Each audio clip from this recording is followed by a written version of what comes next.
everyone. It is my pleasure to welcome everybody to our February 2023 BUSSW Equity Inclusion Speaker Series event, Viviendo en la Intersección, Queer Latinx Individuals' Experiences at the Intersection of Identities with Javier Garcia-Perez. We are so thrilled to have Javier tonight and for all of us to be able to learn and engage together. My name is Ashley Shen, and I'm a second-year Master of Social Work clinical student and a member of the Equity and Inclusion Committee here at BUSSW. Our Equity and Inclusion Committee includes all BUSSW stakeholders, faculty, staff, students, administrators, and alum. The committee has been around for many years, engaging in the work of building equity, inclusion, justice, and anti-oppressive practice here at BUSSW, as well as amplifying social justice-focused activities in the community. Some of the work we have engaged in includes organizing social justice learning communities, creating anti-oppressive teaching and learning labs, student support and solidarity circles, and mentoring for anti-oppressive teaching and practice. We also have a wonderful resource page available to anybody that includes podcasts, peer-reviewed literature, and media articles that I encourage everyone to check out at our Equity and Inclusion resource page. And we will drop the link in the chat for that as well. And finally, we have a free 3-hour online module on structural and institutional racism that's available to anyone in the world that you can access online for free. I'm going to briefly review our format today. I will introduce Javier and he will present for about 30 minutes. We will then have 3 members of our BUSSW community each offer a 1-minute reflection about the talk and ask Javier a question. And finally, we will be able to answer a few questions from our audience that you can type into the chat. But before we begin, I would like to review a few Zoom housekeeping items. Anyone who is receiving CEUs will need to keep their camera on during the entire presentation. But if you are not receiving CEUs, we recommend turning off your camera during the presentation. If you're receiving CEUs, you will need to complete the evaluation form. We will type the link to the evaluation form in the chat at the end of the presentation. We suggest having your Zoom setting on speaker view. We will be recording the presentation, so if you aren't comfortable being recorded and you aren't receiving CEUs, please keep your camera off during the presentation. We will be posting the recording on our E&I Speaker Series page a few days after the talk. All participants will be muted during the presentation, and please don't use the all chat function during Javier's presentation, as that can be distracting for the speaker. Closed captioning is available for this event.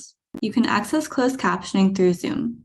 If joining by computer, click on the live transcript button on the bottom of your Zoom screen.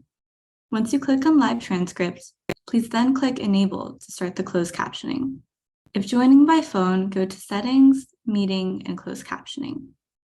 And finally, it goes without saying that all comments in the chat should be respectful and mindful of our entire BUSSW community. We would like to begin our presentation with a land acknowledgement. A land acknowledgement reminds us that colonization is an enduring reality and that Boston University sits in the stolen traditional lands of the Massachusetts people. If you are outside of Boston, take some time to learn about the tribal lands where you live and the ongoing movements to have that land honored, acknowledged, and returned. These past years have been challenging in so many ways, with COVID-19 unmasking the devastating long-term effects of racial capitalism, transphobia, classism, and gender inequality.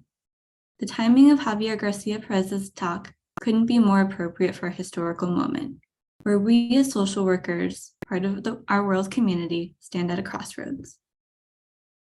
Queer Latinx individuals live in a complex fabric of intersecting structures of oppression, including, but not limited to, racism, sexism, homophobia, transphobia, poverty, citizenship status, internalized homophobia, internalized racism, and linguistic hierarchy.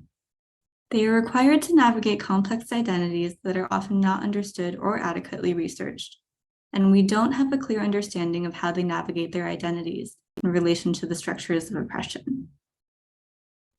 In this E&I Speaker Series event, featured speaker Javier Garcia-Perez will discuss current issues facing the queer Latinx community, findings from his 2020 pilot study with queer Latinx individuals, and where we go from here.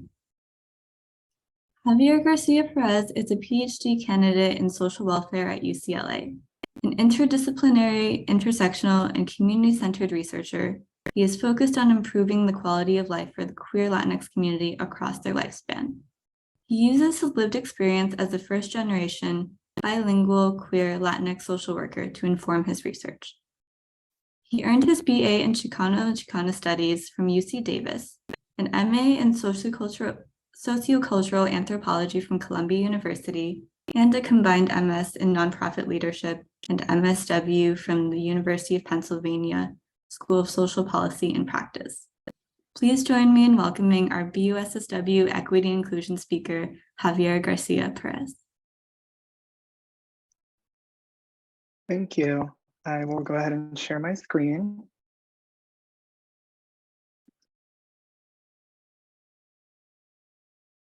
Great, so thank you for that wonderful introduction. I'm so glad to be here.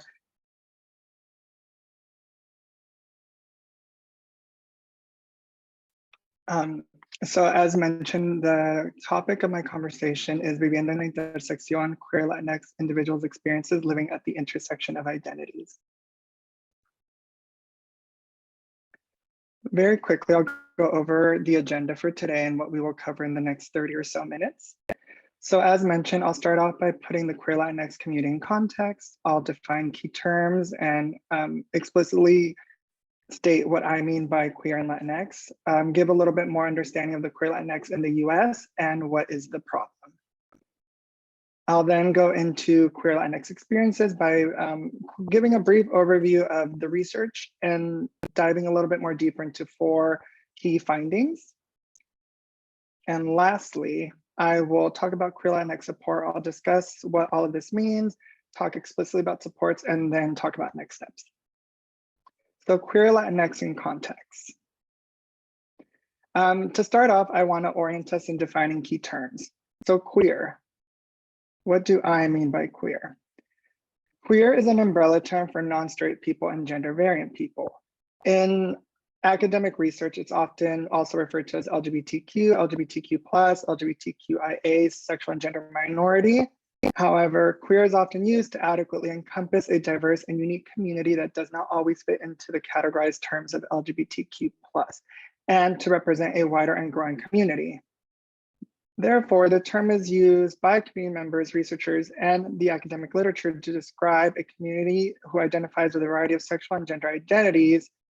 It allows for a more broad understanding. Latinx. Latinx was coined to erase the binary gendered paradigm, the O or A, such as Latino or Latina. The final X is meant to replace the gender making signifier. Latinx is a more inclusive term of men, women, agendered, transgender, nonconforming, genderqueer, and gender fluid people, a particularly salient innovation for the queer Latinx community. The term Latinx is one of many in a long history. To address it a little bit more, currently the more popular term is Latina, and its popularity is similar to the X in terms of it erase the gender making O or A, but it's more convenient to Spanish. I personally use the Latin X because the X is disruptive. It forces you to be aware of the gender binary and your disruption of the gender binary, and it's also visually disruptive. So to give a little bit of statistical background on queer Latinx in the US, currently there are 13 million folks who identify as LGBT in the US. Of those 13 million, 21% identify as Latinx and 29% have poor health, fair or poor health. 30% of LGBT adults experience depression. 59% are low income, 17% feel unsafe, and 44% feel a threat of violence. 74% face discrimination, and 42% Latinx LGBT adults experience physical or sexual assault. This data was derived from the UCLA School of Law Williams Institute. So what is the problem? Now that we have an understanding of what I mean by queer and how queer is used in relation to this topic and Latinx, as mentioned by the introduction, queer Latinx individuals live in a complex fabric of intersecting structures. They're often forced to experience acts of violence or vicarious trauma, such as the example highlighted on the slide. On June 12, 2016, there was a shooting at Pulse nightclub in Orlando, Florida. It was a popular Latin night and it killed 49 people while wounding 58 others in what would be the deadliest mass shooting at that time. However, absent from most of the media coverage was the reporting the fact that the majority of the victims were queer and Latinx. A salient quote from Bambi Salcedo, who's the president and CEO of the Trans Latina Coalition: "Trauma has a ripple effect. People will remember Pulse." So this, and unfortunately, since 2016, there's been other instances related to shootings, mass shootings, hate crimes, more recently Colorado Springs. So the queer Latinx community is often forced to experience these acts of vicarious trauma or acts of violence. Additionally, persistent legislation against the LGBTQ plus community and the Latinx community may negatively impact their mental health. So as I'm sure all of you are aware, there's several legislative bills coming out right now, predominantly in Florida, that actively seek to repress basic freedoms. But kind of to give more of an overview, a more salient overview, in 2021, there was 25 anti-LGBTQ plus bills were enacted in states across the country. 13 of those were anti-trans laws across 8 states. That made it the record for the year with the most anti-LGBTQ legislation. More than 290 anti-LGBTQ bills were introduced across 33 states in 2021, including more than 140 specifically anti-transgender bills and immigration legislation. There's also a paradox that the community is kind of living through, and it's this idea of pride and shame. And for 11 months of the year, the community is often experiencing negative shame, etc. But during the 1 month of the year, Pride Month, oftentimes their identities are celebrated either through corporations or other aspects. So there's this really kind of dissonance within the community of pride and shame. And lastly, queer people of color face additional social stigma because of racism within the LGBTQ plus community and homophobia within their racial and ethnic communities. So what does this all mean? Putting it into more specific context through experiences. So to give a little bit of an overview, the research that I'll present following this slide are results from the pilot study conducted in 2020, as well as preliminary findings from my dissertation study that were conducted last year. Both studies used individual semi-structured in-depth interviews on Zoom. Recruitment was done predominantly in California. The overarching research question, or kind of the guiding question that is attached to these findings, is how do queer Latinx individuals describe their experiences of multiple minoritized identities? So kind of a broad question. And it's specifically broad with the understanding that there is limited research focusing on this particular community. The sample size for both, for the combined studies was 19. Each participant self-identified as queer and Latinx and were ages 18 and up.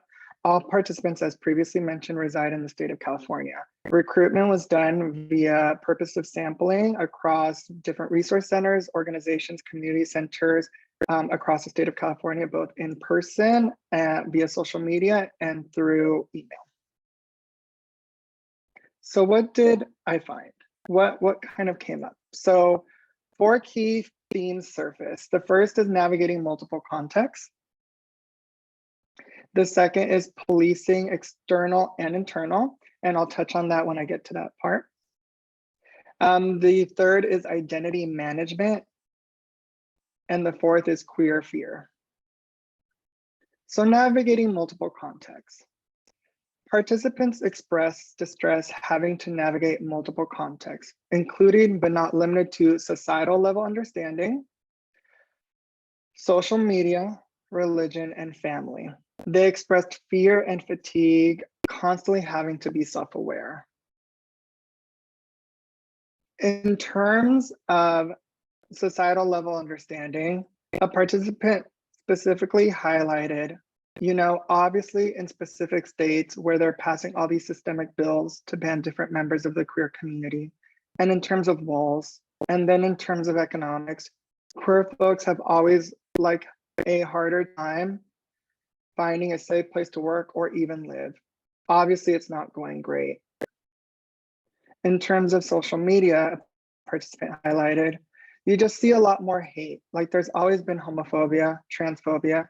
Now within social media, you just see what's going on, people recording horrific events or just crimes, touching on that vicarious trauma. In terms of religion, I would fall asleep so late and I had insomnia because I would cry every night thinking I was going to burn in hell. The understanding that the context of religion and cultural religion bearing a lot on their own identity management.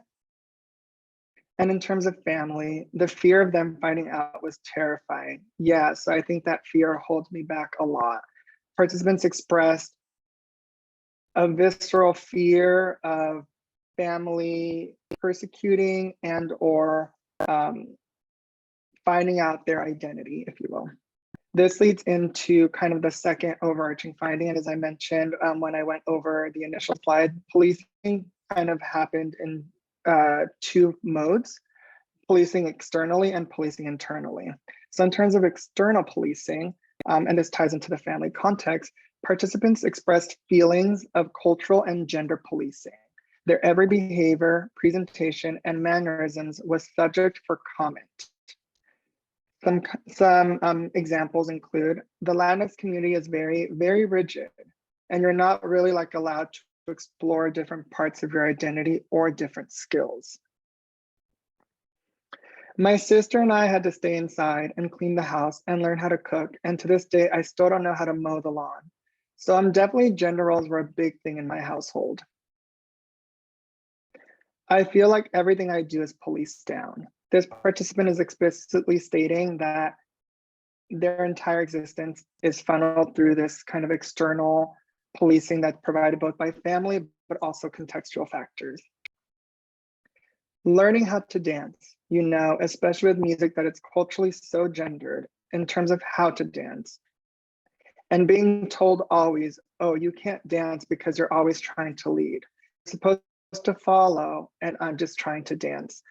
Something as granular as dancing at a party is subject to comment, subject to scrutiny, and corrective behaviors.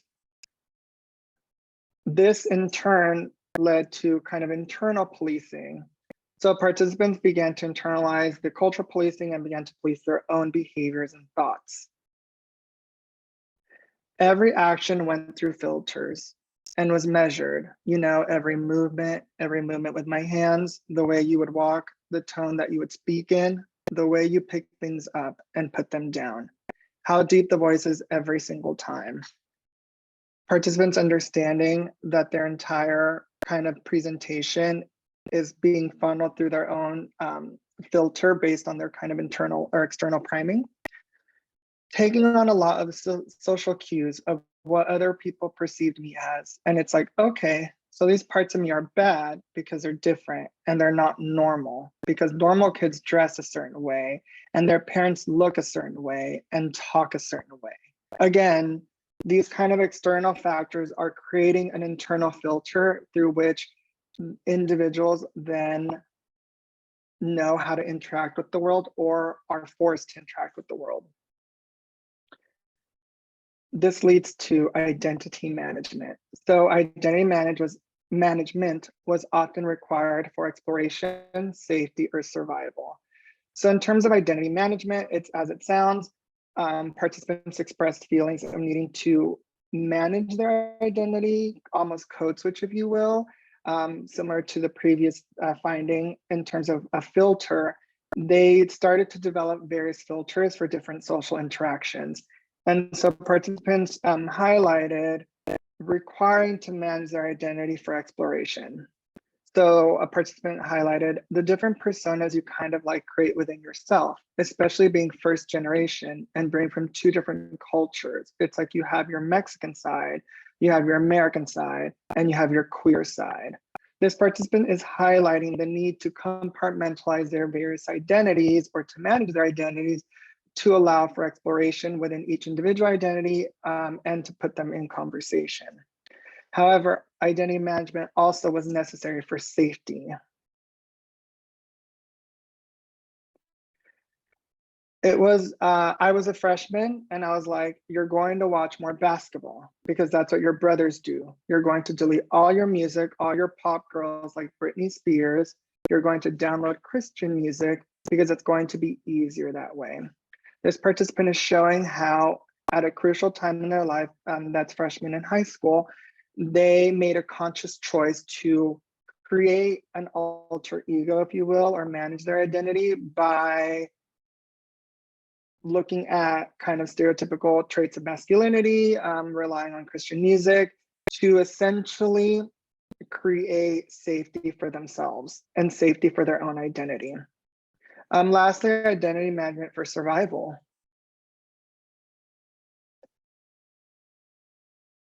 This would be easier if I was just more masculine, but it was just so hard for me. So again, oftentimes, depending on contextual factors, depending on situations, participants express the need to exhibit different aspects of their identity or to code switch, if you will, for either safety and or survival, whether they were in a home that wasn't supportive or an environment such as a school or workplace that wasn't necessarily adept to their own identity. Lastly, the fourth finding was queer fear. So participants expressed distress and a queer fear, often activating their own traumatic responses. At all times, like safety isn't like granted. So you do have to kind of take things a little bit back, you know, or not be as evident, I guess. Participants echoed the need of limiting their own queerness out of fear of safety. And so this participant is highlighting the need to constantly be aware of their surroundings, to be aware of their existence, if you will, and who's around, to understand how their identity is being filtered and or understood to then be able to mitigate any potential threat. Secondly, current narratives about queer people are not good at all. That I feel so afraid to go to almost anything queer related in public. Again, participants expressed a lot of avoidance behavior, a lot of fear of retaliation, and I think more recently, as it's gotten more evident with kind of US based crimes such as Pulse and Colorado Springs, participants exhibit a huge fear and almost definitely avoidance and almost kind of hesitation to even enact their own identity in public and to really allow themselves to experience their full identity.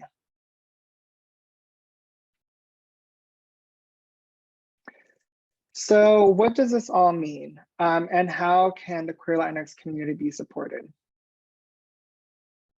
So the overall findings, as you just saw, queer Latinx participants shared a difficulty of navigating multiple contexts and a common experience of their behaviors, their thoughts, their presentation, and their desires being policed. These instances often encouraged identity management, and in turn, queer fear was often present and at the forefront of their lived experiences. Queer Latinx individuals live in a complex world. However, I think oftentimes a lot of decisions the community is making is out of safety for these kind of larger structures. Findings allow for insight into queer Latinx experiences of multiple minoritized identities. So again, as I mentioned previously, there is research lacking on queer Latinx community, more specifically through an intersectional lens and the understanding that these identities cannot be separated. They are fixed together in relation to power. And so initial findings begin to take an intersectional approach, looking at how these structures influence identity management, identity perception, and often how folks tend to cope with these identities. So continuing to emphasize intersectionality and the nuance of identity could support queer Latinx to fully experience their multiple identities. As you saw through the sharing results, oftentimes the queer Latinx community and individuals who participated in the study weren't fully allowed to be their authentic selves 100% of the time. They often either had to manage their identities or create different filters for safety reasons. And so continuing to understand through an intersectional lens how structures operate and then are deployed on identity could be helpful for the queer Latinx community to experience their full authentic selves. Additionally, findings could enhance social work practitioners' therapeutic and policy work with the queer Latinx community, especially in the current social and legislative climate. Social work right now is in an interesting paradox with our own NASW values and our own code of ethics being counterintuitive to some of the legislation being brought up by specific states. And so I think social work is really at a crossroad to understand what their role could be in providing support for the queer Latinx community, whether that's therapeutic support or policy support or advocacy support. And initial results can begin to allow social workers and practitioners and faculty to think about best ways to support the community from within the community or from the community's perspective. So in terms of support for the queer Latinx community, what would that look like, or what could that look like? And so participants identified kind of three main areas for support. And the first is safety. A participant specifically identified that support is love and safety, and just a verbal hug, a physical hug, everyone needs it, and I think we all see you.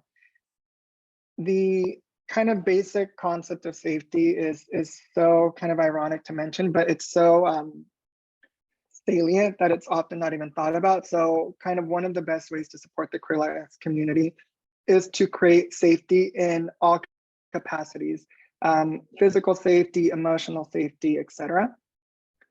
Also, participants talked about self-love, just working on yourself, because like this world is cruel and it's hard, it's not going to get easier, and so having yourself to lean on. The idea that you need to be able to care for yourself in order to care for others. So participants expressed a need to be able to identify their own needs, meet their own needs, set their own boundaries in order to create safety for themselves. A participant actually shared the RuPaul quote, if you can't love yourself, how are you gonna love somebody else? And so I think that's pretty salient in terms of a best way to support the queer Latinx community. And lastly, kind of the big bucket that was identified by participants in terms of support was structural support. It feels good to like know that I have my own space, my own car, my job, and that power allows me to like really express myself. Again, it seems pretty obvious, but structurally there are a lot of disadvantages within the queer Latinx community, whether that's financial disadvantages, legislative disadvantages, etc. Providing structural support, whether that's financial support or housing, etc., is key. So for individuals to develop their own power, to express themselves, to find that safety, and to find that own self-love.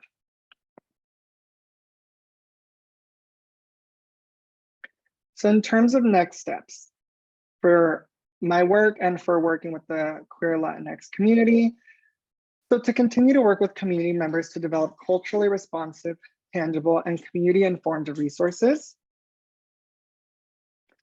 To work with social work students, practitioners, and faculty to best respond to the negative legislative directives impacting social work. As previously mentioned, social work profession is currently at a crossroad in terms of how to best handle the legislative directives from various states that are counterintuitive to our values.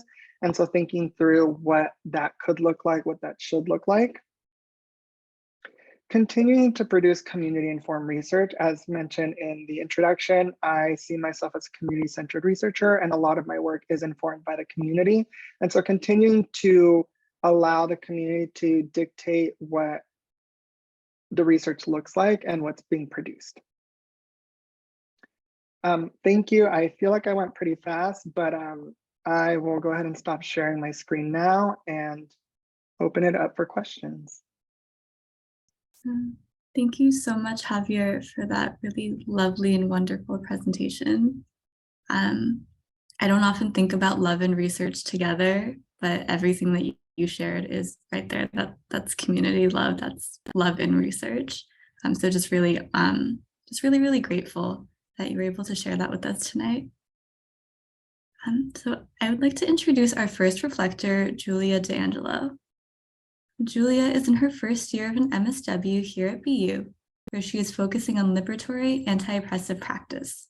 As a white identifying woman, she is passionate about understanding the harms that the field of social work has created and perpetuated, and also recognizing the wealth of strengths and resources that can already and are already being harnessed to bring about our collective liberation. Welcome, Julia. Thanks, Ashley and Javier. Thank you so much. That was really powerful to listen to. And I think it's fantastic that you managed to convey so much information in a short amount of time, because that leaves more room for questions from the audience. And I'm super excited about that and for the opportunity that we as an audience will have. I really felt the power and the weight of your descriptions of fatigue, effort, and I felt I was really hearing the voices that you conveyed that to us so powerfully. Speaking of experiences and identities, one question I have is, knowing that you highlight the fact that your lived experience, you draw upon that, lean into that in your academic research. So within the field of social work and within academic spaces, I'm curious how you've either decided to incorporate lived experiences and share from yourself, or have been kind of asked or invited to in ways that actually did feel supportive and safe. I'm thinking in contrast to oftentimes folks within the field of social work with lived experience are looked at with, many questions coming their way, and often like not compensated for their time, expertise, thought. So I would be curious if you'd be willing to share ways that you have shown up in the field of social work and academia at large in with your lived experience that to you felt liberatory and aligned with your values. Yeah, thank you. Yeah, I think first and foremost, for me, it's a privilege to have the opportunity to hear stories and to engage with community. And I think my lived experience allows me to do that, not just because of my identity categories or how I present myself, but I think my lived experience gives me the understanding and the compassion and the empathy to see the humanity that is often in the room with me and to value that. And also thinking about my own kind of experience as just one experience and not the experience. I think even through the presentation I shared today, finding some of the research resonating with my own personal experience, but understanding that just because that's the case doesn't mean that my experience is kind of the main experience. And so I think in terms of being, as a professor of mine calls it, me search, it's a balance, and it's understanding your own positionality, but also your own relation to the work.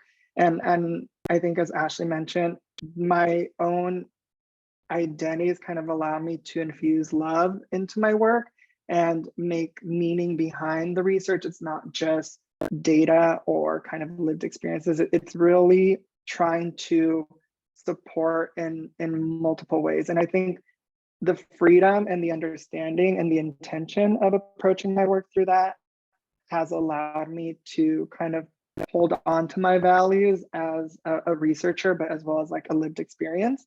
And it's allowed me to kind of marry both wonderfully and still do the academic research, but not feel like I am kind of exploiting. Thank you so much, Julia, for the lovely question and reflection. Next, I'd like to introduce our second reflector, Sonia Mee. Sonia is a graduate of BUSSW. Her background includes working in substance use treatment, corrections, and community health. She is currently the interim assistant dean for off-campus and online programs at BUSSW. Welcome, Sonia.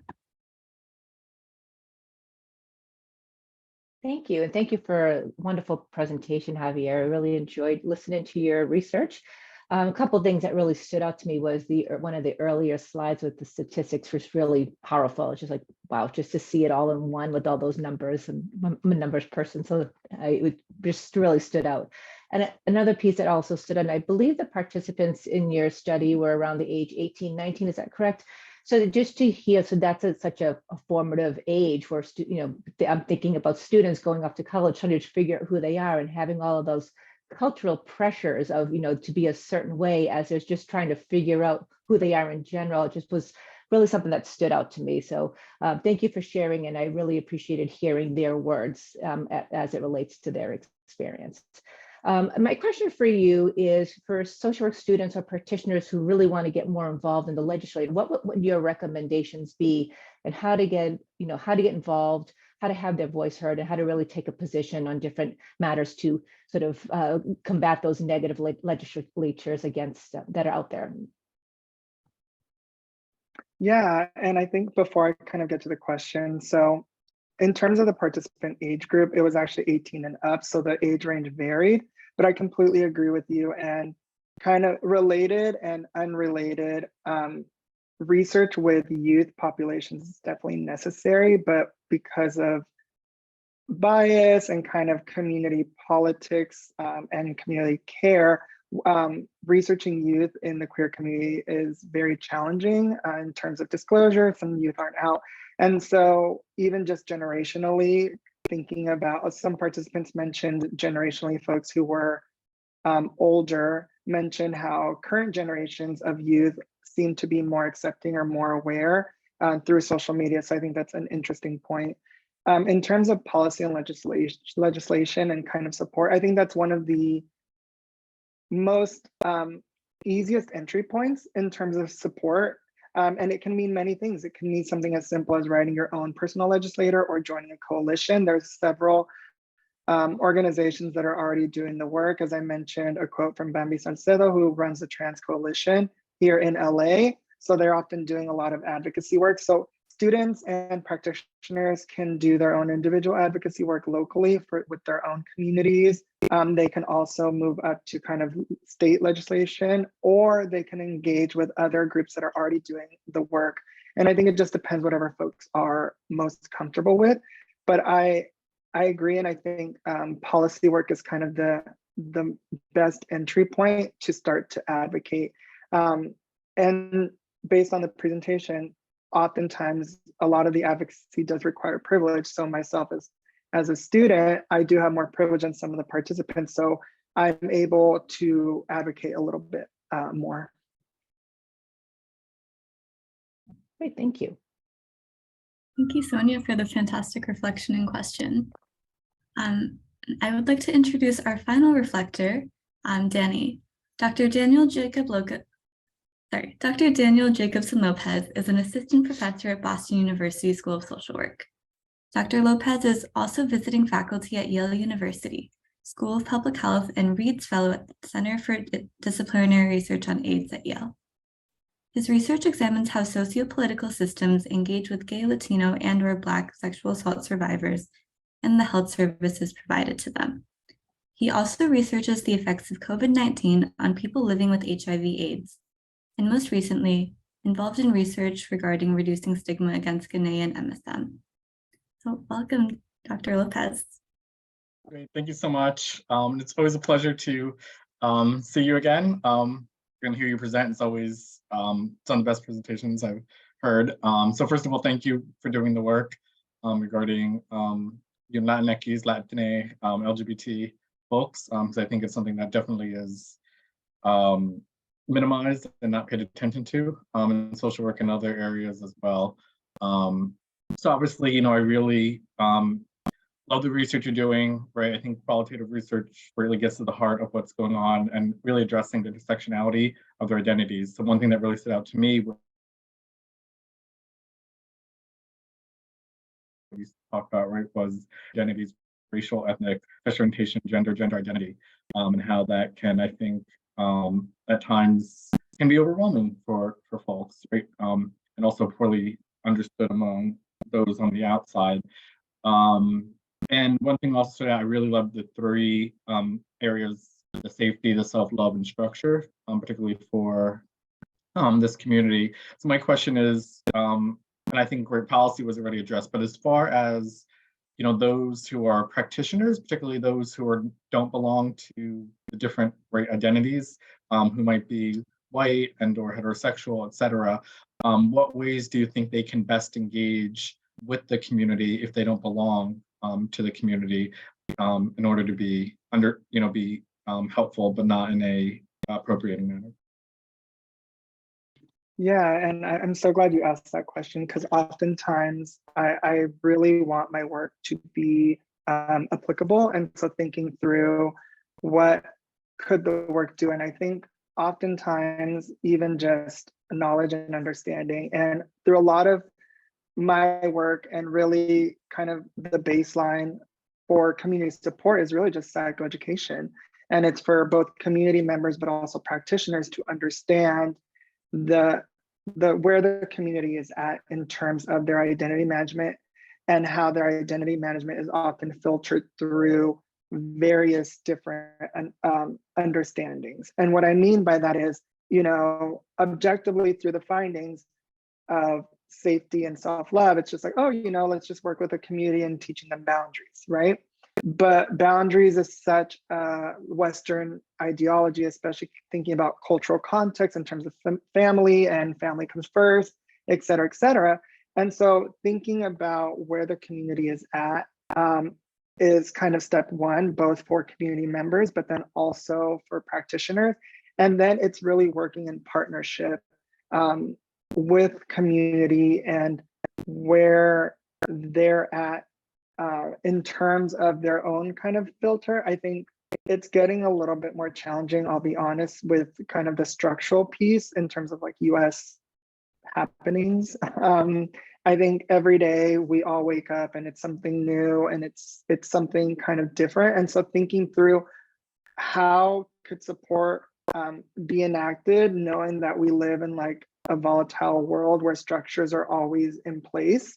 And so I think thinking through that, and in partnership with policy, but even just on kind of the micro level, is how can we empower folks to be self-sufficient, to find that self-love from an understanding of their own lived experience. And I think that's the most important thing, is framing it from their own lived experience and their own understanding.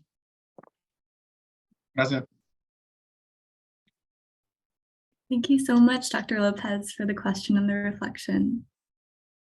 And now we want to open the floor for questions from the audience. And I see a question in the chat from Ada. What are some identities and experiences that felt underrepresented in the study, that if you could wave a magic wand, you'd love to have seen more of? I think more diverse experiences. I think one of the beauties of qualitative work, and also one of the challenges, is that it doesn't all fit neatly into a box in terms of sampling. So, in a qualitative study, you usually have kind of very neatly identified categories, but for my work, it's really limitless, if you will. And so I think more diversity in experiences would be wonderful to see, whether that's non-binary, whether that's non-labeled, but on a more kind of concrete level, and this is a systemic issue across research, is the trans experience. And I do want to acknowledge that I myself don't identify as trans, and that already is a barrier to proper research. But at the same time, there's just a lot of violence in terms of research against trans individuals. And the study did have trans individuals represented. It was FTM, so more MTF would be helpful to understand kind of the lived experience. And my dissertation and kind of following up from this pilot study is trying to address kind of a more diversity and identity in terms of femininity and femme presenting and understanding what that means. So whether you are cisgendered, but still identify as femme, so thinking through identity versus presentation, etc. Thank you for the question. Folks, feel free to put things in the chat. I also have a follow-up question. I'm wondering too, like, just given that like queer and Latinx in itself is such a big and expansive category, are there specific patterns that you noticed in your own research more recently? Yeah, so it's interesting. For the queer Latinx community, trying to understand how they make meaning of their identities, and one of the patterns kind of across the entire sample is the understanding of queer being limitless.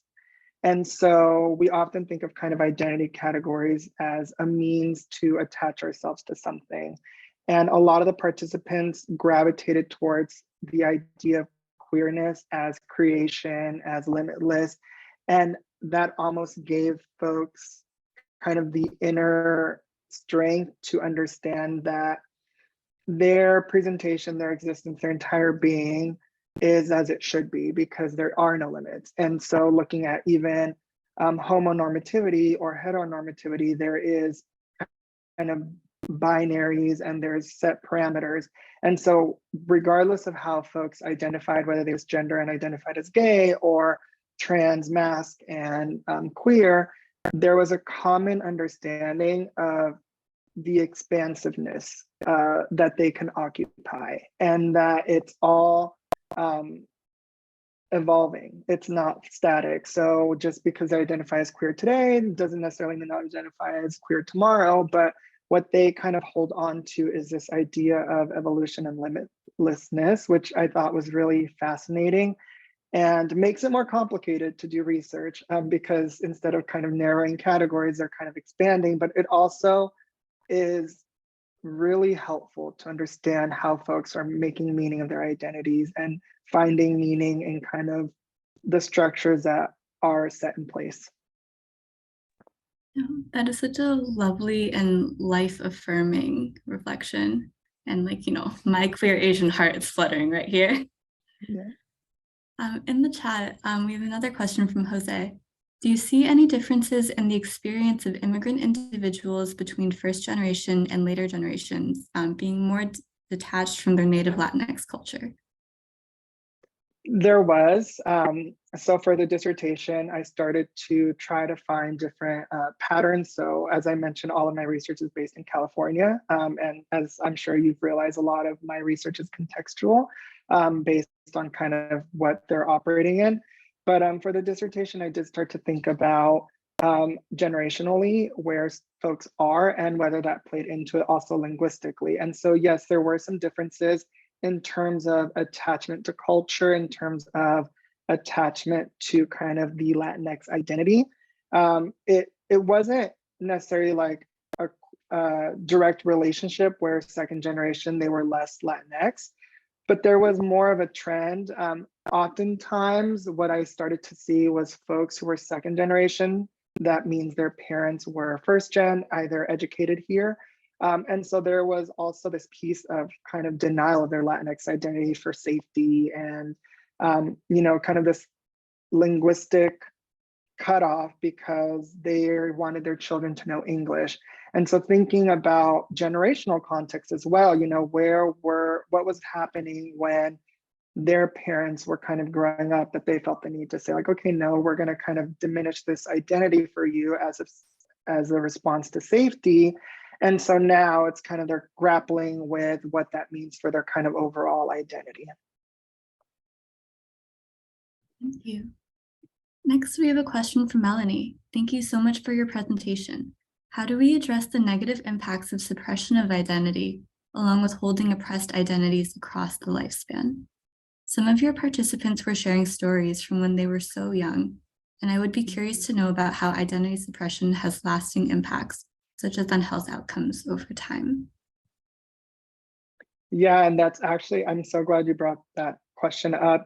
It's something that I'm thinking about because throughout the research, I tried to kind of gauge where folks were in terms of unconscious and conscious behaviors. So through the presentation, we uncovered that a lot of the community members exhibit their life through filters and or kind of code switching or changing the way they talk, they move their hands, etc. And so oftentimes some folks started to get to a point where it was unconscious. They walk into a new space, they're like, change certain mannerisms. And so it's in terms of kind of the detrimental effects, more research is necessary, but kind of initial directions is understanding that structures and kind of identity management can lead to trauma responses and kind of post-traumatic stress in terms of avoidance, heightened anxiety, and hypervigilance, etc. And so thinking through how we can, as folks who provide therapeutic services, how we can address prolonged symptomology of PTSD based on identities, and how we can start to think through what that looks like, considering that as we're trying to work with clients and community members, the world is only getting worse. And so it's hard to provide therapeutic services to someone or deal with PT, post-traumatic symptoms, when the trauma is still present. And so that's something that's one of the directions that I'm hoping to engage the research in. I should have mentioned this earlier, but I'm actively trying to not filter my research through a deficit lens. Oftentimes queer research is done through a deficit lens. There is joy, there is strength, and I think the slide on support highlights that. I think their understanding of queerness highlights that. And so it's holding the balance of reality. They are living in this kind of marginalized existence, but through that, they're still finding strength and joy. And so, yeah, that was like a long-winded answer. That's fantastic. And to kind of go along with that, I have a question from Dawn. Wonderful talk. How are your thoughts about how clinical social workers can help deconstruct internalized depression around some of these toxic messages? Yeah, that's what I'm working towards. And kind of my initial reaction and my initial thought is really just psychoeducation and just understanding. Through some kind of preliminary findings, a lot of the queer Latinx community finds meaning in the larger LGBTQ community or the queer community as an access of knowledge. And so I mentioned briefly that the queer Latinx community is multi-minoritized because they often face racism within the LGBTQ plus community and or homophobia within their racial identity. However, participants express their support and kind of joy from the queer community because they were able to find knowledge and understanding. So they were started to kind of peel back the negative self-talk and the layers, and folks started to find empowerment through being able to vocalize. In my very limited therapeutic experience as an intern, I've always come to realize that there's, folks will either find strength in a diagnosis because it attaches them to like a larger community, or they may often kind of reject the diagnosis as limiting. And through kind of preliminary findings, the queer Latinx community started to find meaning around labels, being able to say, oh, I am non-binary, and that's what this means, and that gives me access to kind of this community. And it starts to create a very vague roadmap for folks, at least to find resources. A lot of the participants continued to express ideas of mentorship and kind of giving back. So I think in terms of a clinician kind of breaking these things down is really just knowledge and information. I think the queer Latinx community is exhibiting a lot of like kind of stress responses. So even something as simple as like understanding what queerness is may not be accessible to them. So I think an entry point is just knowledge and understanding of kind of what's happening. And then through that work, kind of progress forward and thinking through what that looks like for the individual person. Thank you. And thank you, Ada, for posting the book link in the chat as well. Next, we have a question from Will. With the gains made by the LGBTQ community since Stonewall, are there generational differences within the Latinx community with identity, language, and engagement with LGBTQ community history? There is, and that's where the niche of my research fits in. So within the larger LGBTQ research and literature and history, oftentimes people of color in general are erased and or contributions aren't necessarily acknowledged or celebrated. And oftentimes a lot of the needs of the LGBTQ community tend to focus on kind of homonormative needs, not necessarily addressing larger systemic structural issues of housing, et cetera. Similarly, within the Latinx community, there's limited research intersecting queerness identity. As mentioned, I did my undergraduate degree in Chicano studies, and a lot of the Chicano studies literature doesn't necessarily account for queer experiences. It's heavily based in kind of rigid gender norms, not exclusively, and there are scholars actively fighting against that. But I think a lot of what's been happening in terms of progression within both bodies of literature is erasure on both sides. So we both know, or we all know, that queer Latinx individuals were present in Stonewall and have made gains and contributions to the queer history and progression. Similarly in Latinx scholarship, but there is kind of erasure on both sides.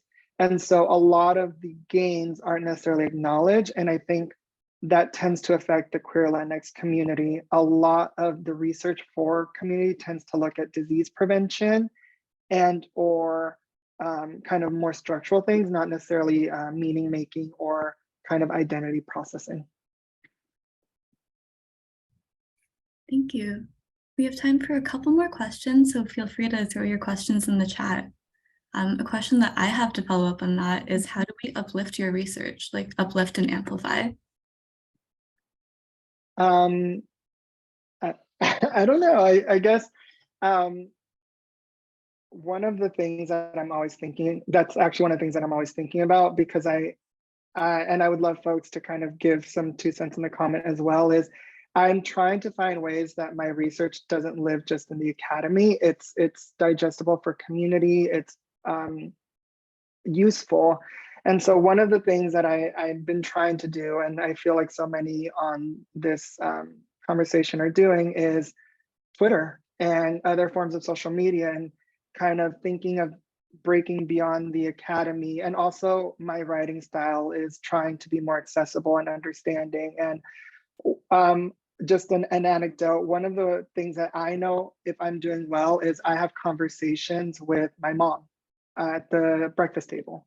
And my mom doesn't speak English. She immigrated in the 80s. And I speak to her about my research, and we have conversations about queerness, et cetera. And so if she can understand it, then I know I'm doing something right, because I want to be sure that what I'm producing is helpful and it isn't just, something to put on a CV.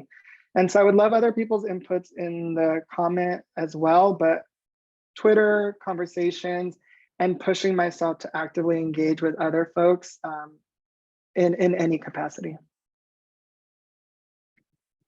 I really love that. And I'm thinking, like, I feel like I'm so privileged to be able to be in this talk with you. And I'm also thinking about, like the queer Latinx youth that I work with, and how do we take everything here, all of the research, all of the knowledge.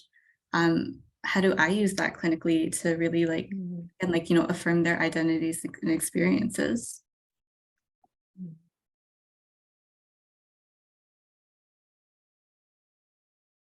You got space for maybe 1 or 2 more questions if folks want to throw questions or comments in the chat.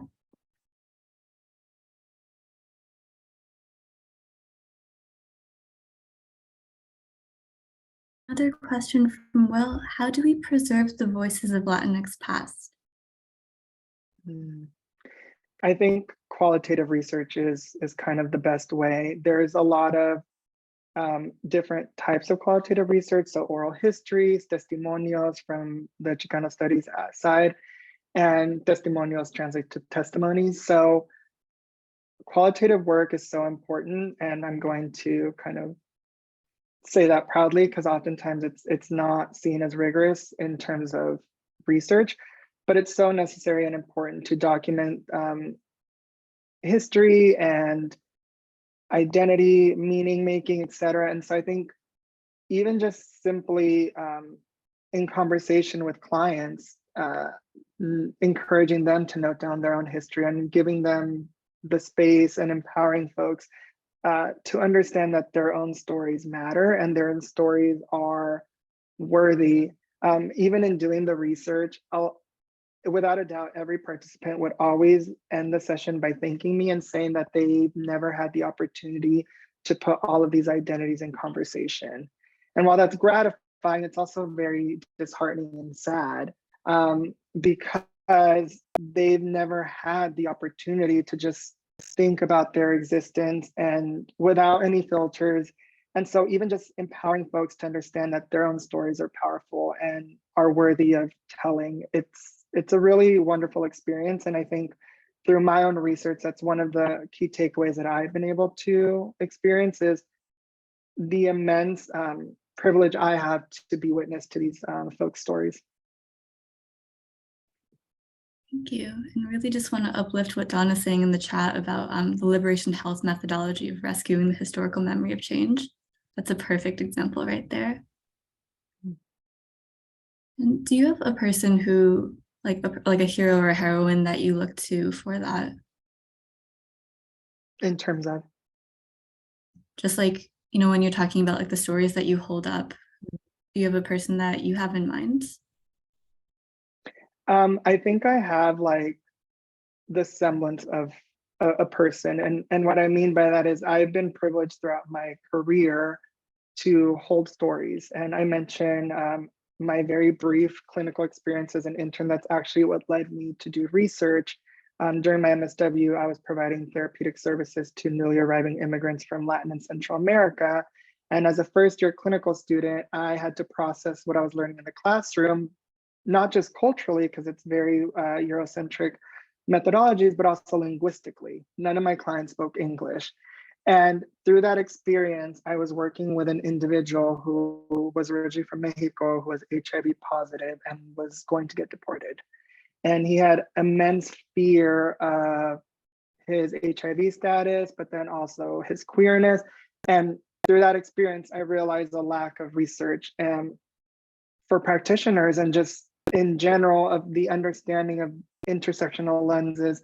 And so the person that I look up to is kind of the amalgamation of stories and experiences that I've had, and it fuels me to keep going, knowing that I am privileged enough to be in this position to do this as a career. And so taking kind of that privilege and using it to the best of my abilities is kind of the person that I keep in mind.